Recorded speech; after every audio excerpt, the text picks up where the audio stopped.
Marty, I'm just going to give a plug for the Thrive Bioscience presentation that you included today. For me, a great example of superior data play really dominating, a great space for deep tech.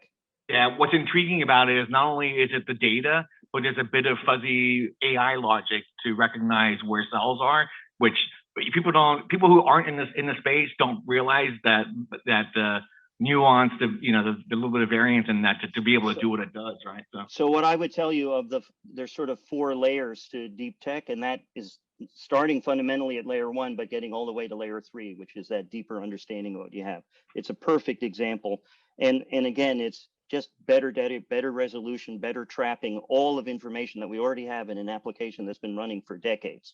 It's just a better way to do it. Yeah, right. So it's a great example of enriching a field where nobody understands how to play in it, right? Like so you've got this field that's been around forever, lab equipment, labs, data is terrible, but I have a microscope in this image right here. 1982, I was at a startup called Cell Analysis Systems, looked through microscopes at data specimens in pathology and cytology. 1982 on an IBM AT doing image processing. So tell you how long it takes to catch up with that. That's 40 years ago. Right. My own story is I actually started off in AI, right? I have a master's in AI before I got my MBA from Wharton. And I didn't go into it because it was all military. That was all the people hiring at the space at the time. So I went into AI and fintech, right? But there was, I had to have a supercomputer to do the AI I was doing. So it didn't really work too well because nobody wanted to pay for it. But what's really intriguing about it is that everything they predicted has come true, and the application of fuzzy logic in cameras is fascinating. So again, let's not get carried away. Take it away. All right. So so we're going to have we have all 3 of us here. Yes. I'm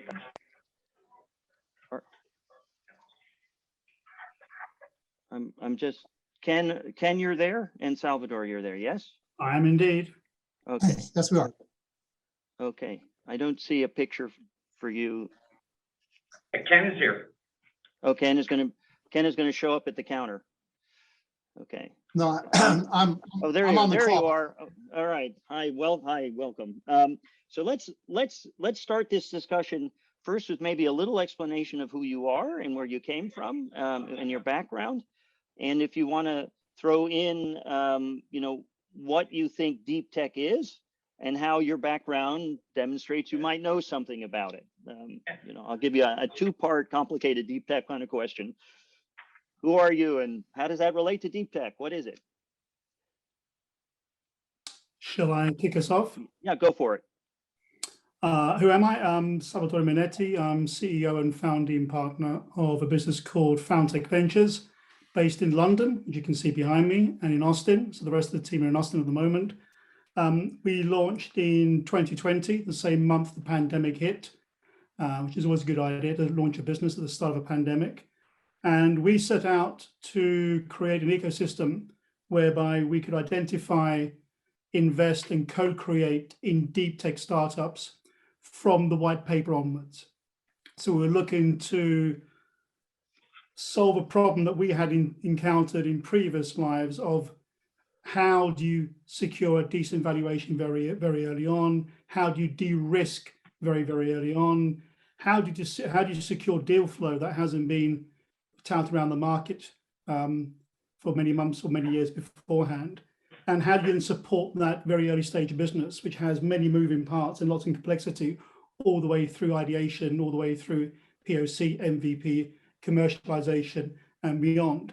So we haven't got to the beyond bit yet because we're still 2 years young, but we have gone from, if you like, creating the playbook and a 0 portfolio to 6 portfolio companies, one of which, Sophos.ai, is actually in market and revenue generated. So we've created a playbook that helps us understand how to achieve that. That's what we're doing. Okay, thank you. And your background before 2 years ago, just a minute or so on that. Sure. You and I spoke the other day, David. So although this panel discussion is entitled Deep Tech, I am not a deep tech guy in the business. We have got many of those. Nick is my business partner. He's an AI architect of some renown, and we have numerous professors and engineers that work as part of the team. I'm the sales guy. I'm the commercial guy. My job is to understand what the roadmap looks like. And so I'm the one that applies the commercial discipline to the project, if you like. My background is I'm a commercial guy. I'm a deal maker. My business partner calls me a hustler. I'm good at identifying early stage opportunity. I'm good at building teams. And I've been doing something in this shape now for about 40 odd years. So I've built and sold many businesses, most of them overseas in Africa. And for the last many years now, I've been working with Nick, my business partner, on various other AI startups that we're involved in as investors and as mentors. And it was that journey that took us to do our own thing and take all those learnings into one ecosystem. So you're the commercialization role that works with fundamental technology, trying to get it out into commercial space. Okay, thank you. Useful. All right. Ken, you want to? Yeah, sure. My name is Ken Zockoll. I'm founder and CEO of Spatial Risk Systems, focused on spatial finance as an emerging field in the financial sector. So my background is I've been in the financial sector for most of my career building content. So I was doing data science before they called it data science. I have a previous successful exit, sold a global ownership database called LionShares to FactSet in 2001. At that time, it was LionShares' first proprietary content set. Till then, they were licensing third-party content and putting their own software on top of it. I left in 2019. Actually, when I joined in 2001, I was employee 392, right? So I left in 2019. FactSet's a major financial publisher, 10,000 employees, half of which were involved in content. I was a senior vice president of enterprise data governance, and I left FactSet to pursue an emerging opportunity in this spatial finance field, which is an emerging field tied to sustainable investing by understanding location level risks. So, if you think about the war in the Ukraine, right, it provides a stark example of, why tracking physical asset locations for companies and suppliers is critical to assessing real world impacts on financial operating performance, right? So if you think about Ukraine, the largest export for the Ukraine to the United States is ferrous metals, right? Won't be surprised at that. Ukraine's largest trading partner is China, right? The irony and all of that. However, the larger concern still remains with impacts from short and long-term climate-related change events, right? And so I would say that 10 years ago, even 3 years ago, scant attention was paid to these ground-level truths. So, but by 2025, a third of global AUM is going to be predicated on these sustainable investing principles. And so there's two major components to spatial finance, right? It's basically physical asset data. So where the locations are, who owns them, what's the function of that location, and related supply chain relationships. And then there's also the local ground truth data, climate, natural disaster risk events, carbon emission and accounting, environmental hazards, air, water quality, toxic release, and then the underlying socioeconomic conditions. So understanding a community's vulnerability to natural disasters, adverse environmental conditions, and its ability to recover. So, go ahead, Dave. So Ken, so I'm going to just summarize a little bit. So your deepest understanding is around data lakes, synthesis of data, and then, or in this particular example, it's not data per se, but the transformation of data into other the spatial uses and the understanding of spatial and graph data. Exactly. Right. So I want to come back to that, because I believe data is an overwhelming component of deep tech, and for me, you provide a lovely example of all the different flavors of data and what's fundamentally there. And again, back just like the medical example Marty and I started at the top of this discussion around, it's really getting the basic pieces of that right in order to fulfill the higher value added pieces of it. We'll swing back around. Okay. All right. Yes, I would also say that data lakes have nothing to do with deep tech. You want knowledge graphs or data fabrics. So if you end up with a data lake, you're going to fail, and it's not well suited for you. So I'll leave it there. Yes. So data lake is not enough. You need something to paddle around on it. Irene, are you there? Yes. Hi. Welcome. Hi, Dave. And hi, Ken. Hi, everybody. It's great to be on the panel. I love Marty's conferences. Sorry? You have a perfect background. I see high frequency trading and risk. Big data. Okay.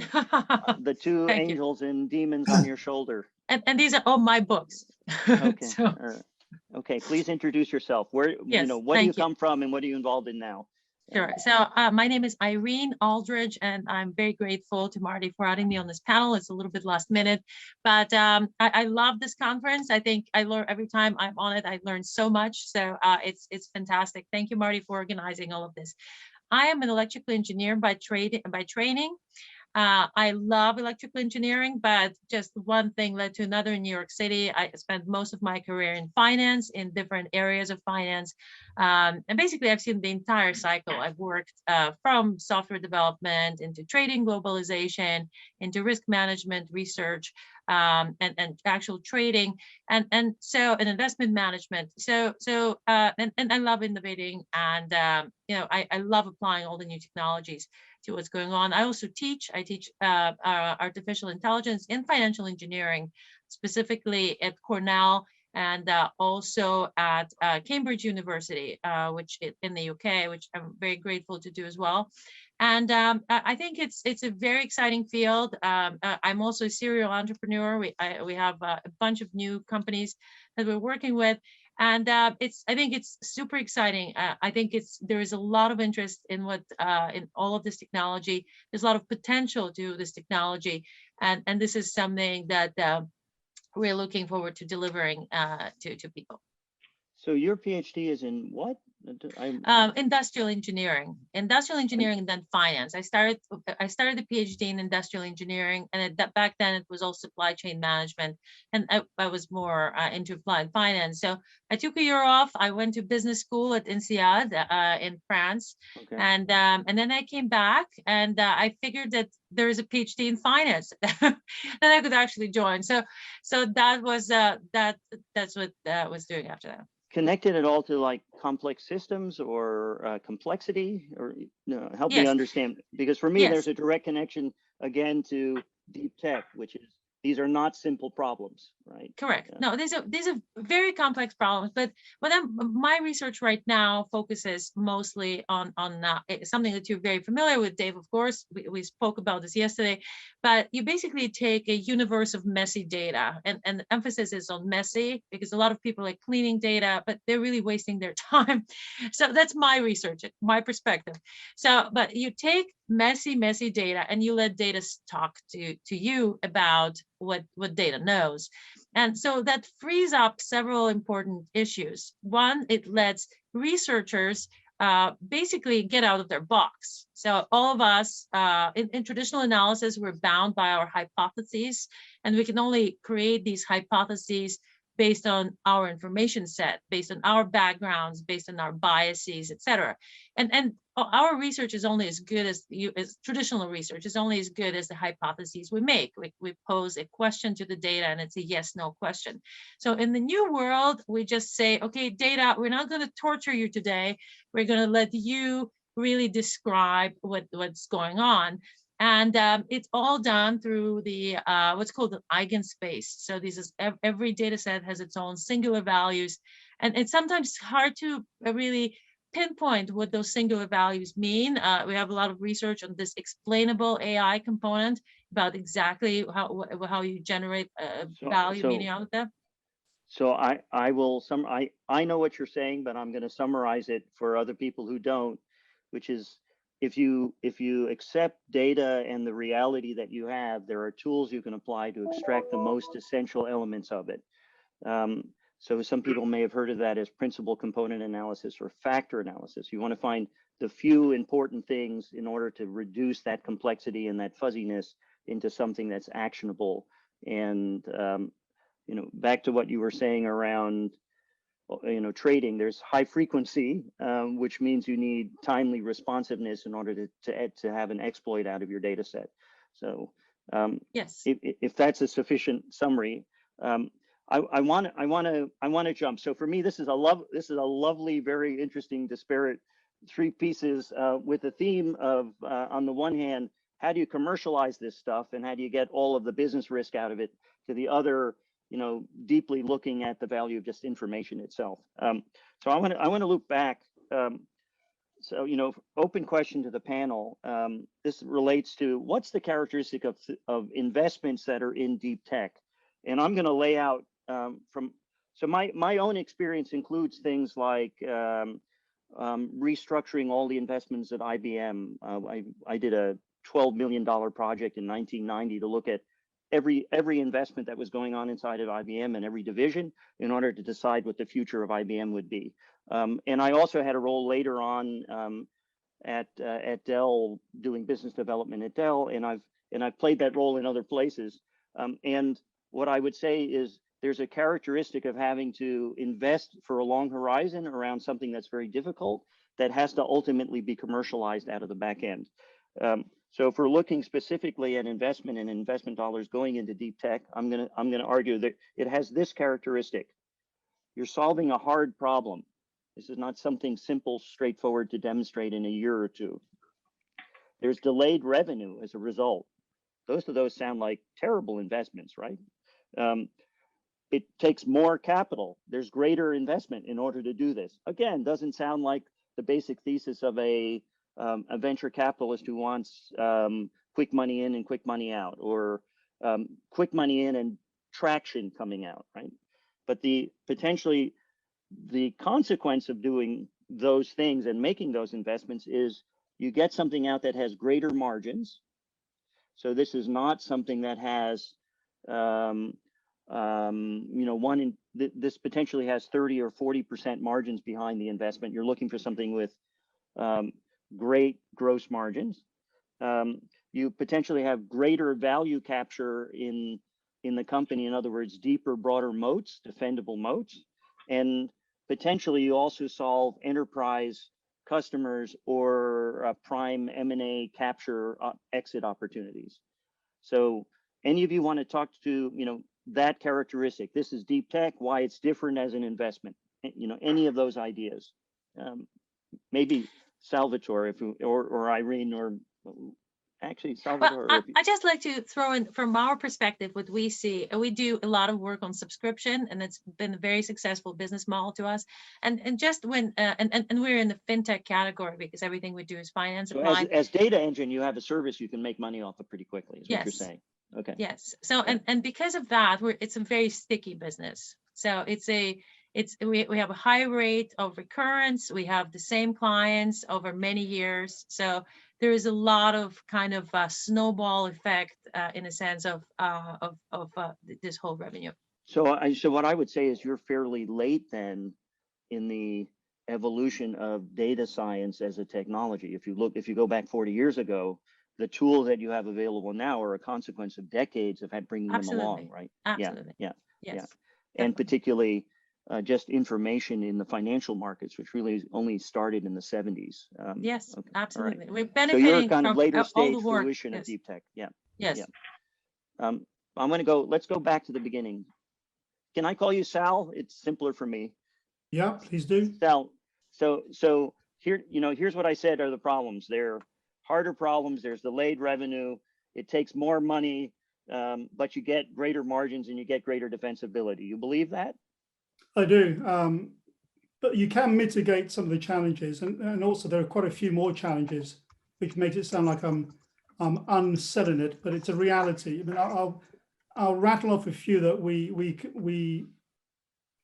sort of review this sort of stuff almost on a daily basis. There's very little cash on the very early stages. So as a result, a lot of ideas never see the light of day. So we don't know what we don't know, and there are organizations that should exist that don't exist because at research level, there's very little funding. I mean, there's a bit of R&D money, there's some endowment money, there's friends and family. By and large, the vast majority of deep tech is science-based, engineering-based, design-based. It comes out of a lab, comes out of a university. VCs do not, as we all know, get involved at that early stage. No one does. And so the inventors don't speak the language of commercialization either. Well, yeah, well, I'm getting to that because, there are myriad interwoven challenges. But I would say if you wanted to see problem number one is we don't know what should exist and what could exist because it will never, ever see the light of day because its level of complexity or its leap of imagination required means no one's going to invest in it. which is the sort of problem we're looking to solve because we understand it, so we can invest it. So I think there's lack of cash, number one. There is cash when you're at seed, but then that means you've assumed that someone's giving it cash at some point. I think there's a huge scaling issue. The more complex, most of these opportunities are hardware based, not all, but the vast majority of deep tech, as I understand, is hardware based. It's not software based. There's software to drive it, but actually it requires a physical product, and all those require very sophisticated manufacturing processes that may or may not exist. So there's a whole ecosystem, there's a whole process that may have to be invented to build the thing to get it into market. So there's a whole, you have to backpedal God knows how many millions before you can build one thing. So there's that challenge, and something which I think, and I say this with love, with love to my co-panelists, is that not all technologists should be CEOs, and that's a real challenge for very early stage businesses, because to your point, a lot of these guys and gals don't want to get involved in speaking to investors, don't want to get involved in investor roadshows or speaking to shareholders or anything else. And by and large, maybe they shouldn't. Maybe they should be a focus on understanding what the product should do and a different commercialization route. So I think it's understanding how the best way of taking this idea to market, which may require some very fundamental re-engineering.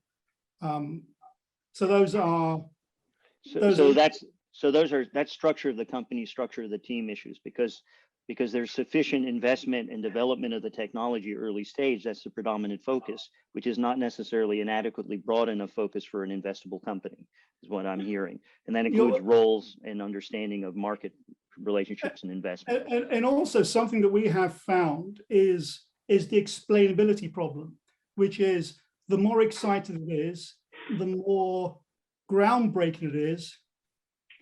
Paradoxically, it's also the most complicated to explain and the least people understand it. So therefore, you've got this wonderful dynamic where the more exciting it is up here, and the number of people understand it is an inverse. So to get the message across is very. So what I hear there is, when you're looking for investors for deep tech, you need to look for investors who are willing to lean in to understand the complexity or the nature of it. Which for me, I often point people at family office money, particularly if you can find a family office that has a grounding or a background in a related technology. So, if you're a tech company or a data company, try going to a successful founder who was a tech company, who has a basis for understanding that, as opposed to going for somebody who was say a consumer products or something else. So I'm happy to open the conversation for Irene or for Ken to step in. Again, I just want to focus a little bit on the what's the nature of deep tech and why is it so hard?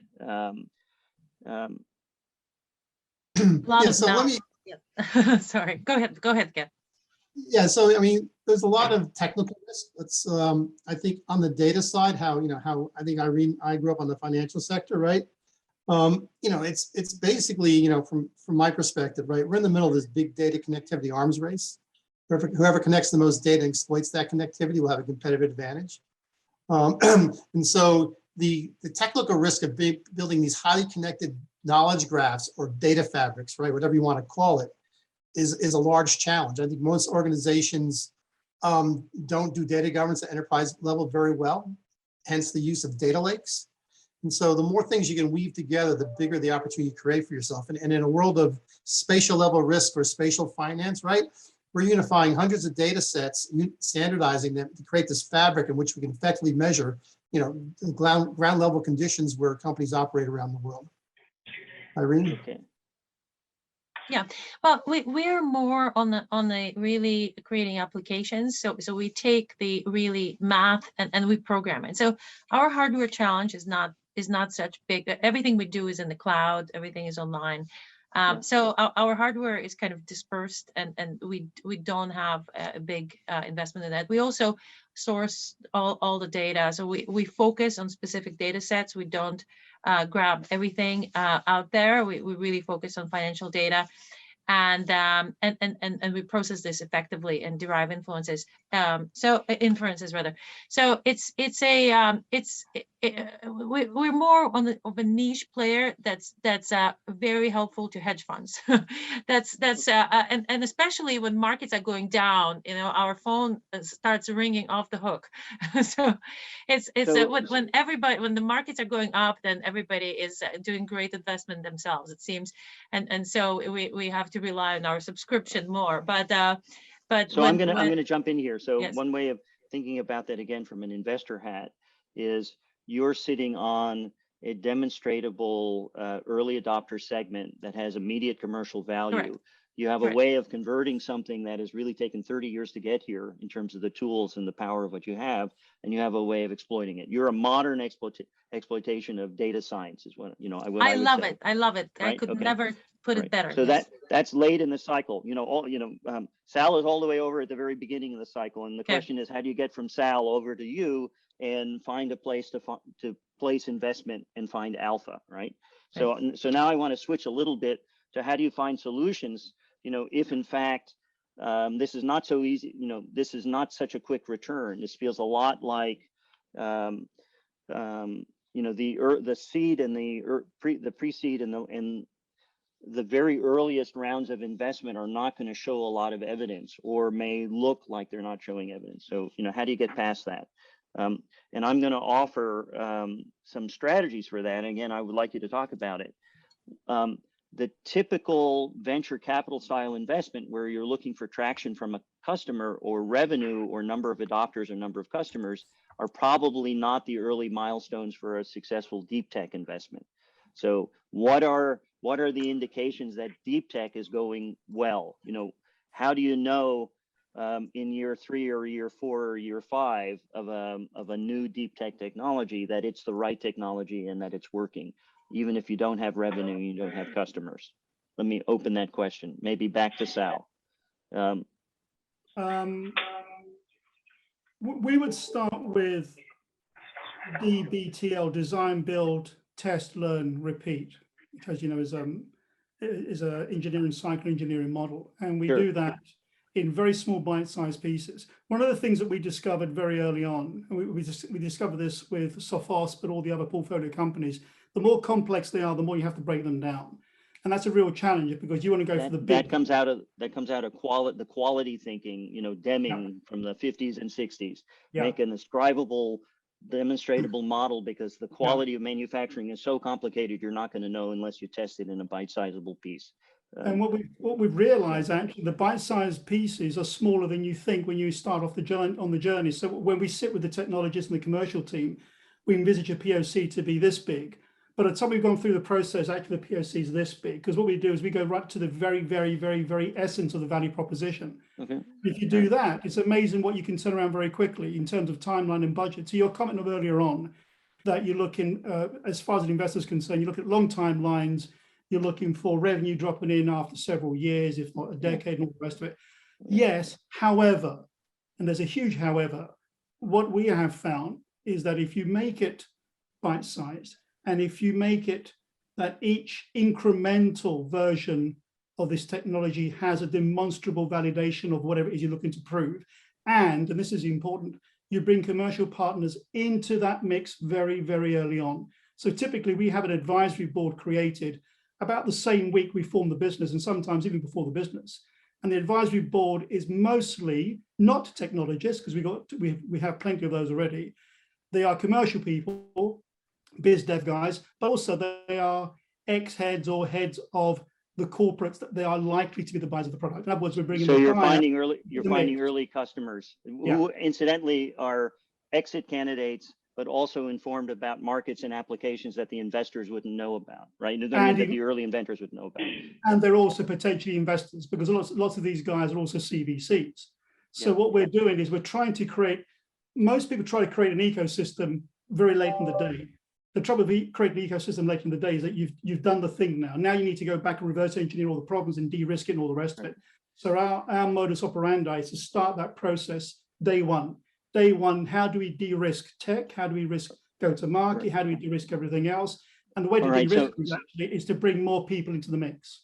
So I'm going to pull a heuristic out of that, which is, again, as an investor, take a look at the advisory board of the DeepTech company, have conversations with them about the potential they see and about why they're there. So really, because of this delay, take a look at who, who's advising and where they come from, particularly on the marketing and commercial application side of it. If you're an entrepreneur, again, don't forget to get help, particularly people who have, a longer vision. I'm going to jump back to Ken, because I think this is an opportunity to talk about that conversation you and I had in the data world of,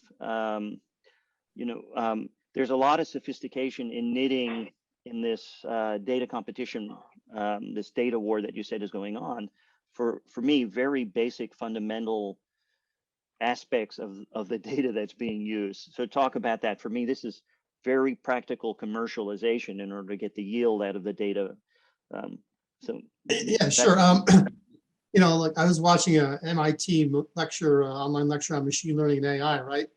And they noted that, the data itself is just as important as the AI algorithms. If you don't do the data well, you're never going to get what you need out of your investment, right? And so I would argue garbage that in, garbage out. Right. So for most, I would say it's a data governance wasteland out there. Most organizations are not very good at managing data at enterprise level, right?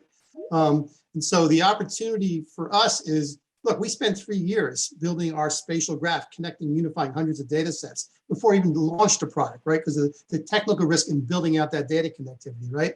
We discussed, David, the concept of Metcalfe's law, right? Maybe you could explain what that is and how that can apply to data. Yeah. Well, if you have something that's of use to someone else, the more someone else's you're connected to, the more use it has. And the more they are connected to other people, the more use it'll be to them. So the power of the network is roughly the square of the participants in the network, or even a greater power there, which is different from who you know in terms of kicking the can down the road for VC. There's a little bit of my distinction between network forces and networking strength, right? Right. So in effect, we built this massive graph where we've got billions of data points indirectly or directly connected to one another, right? And so we can query this massive graph and come back and correlate intelligent data points, and network data conversations to start to take place at a large network level that were previously unattainable. And that's what we're really focused on as we build out our vision for this spatial level solution to tackle climate impacts. So you're working in the sort of knowledge harvesting stack at the very bottom, which is getting the data connected to each other and related to each other, so the data is comprehensive and usable. Exactly. And then you could argue then the tools that add on to that data in terms of extracting information or extracting decisions, which I consider the third, the mix of the right information in order to optimize some other choice. I think of it as the third layer, which is where Irene is operating on in real time, fast enough. She's doing a transformation of those underlying data on actionable, simplified, that depends on that first basic data layer. And what I've heard from you is even that basic data layer needs work. That's the picks and shovels opportunity that you've heard in previous discussion today. Hey, Dave, it's smart. We have about 5 minutes, but my only comment about the data layer is that in finance, the sourcing data is so problematic because it's issued at different times, and people in finance purposely misstate data by segment of time, by periodicity, et cetera. So, but anyway, keep on going. 5 more minutes. No, I'll give you an example. I talked to somebody with 300 million patient data records, I think the most comprehensive medical data record pool that I know of, but there's 56 definitions of cardiac infarction, and they don't even know if the same rating within the database is the same or not. There's a huge leveling of that data set in order to get behavioral information out of it, treatment information out of it, consequence information out of it.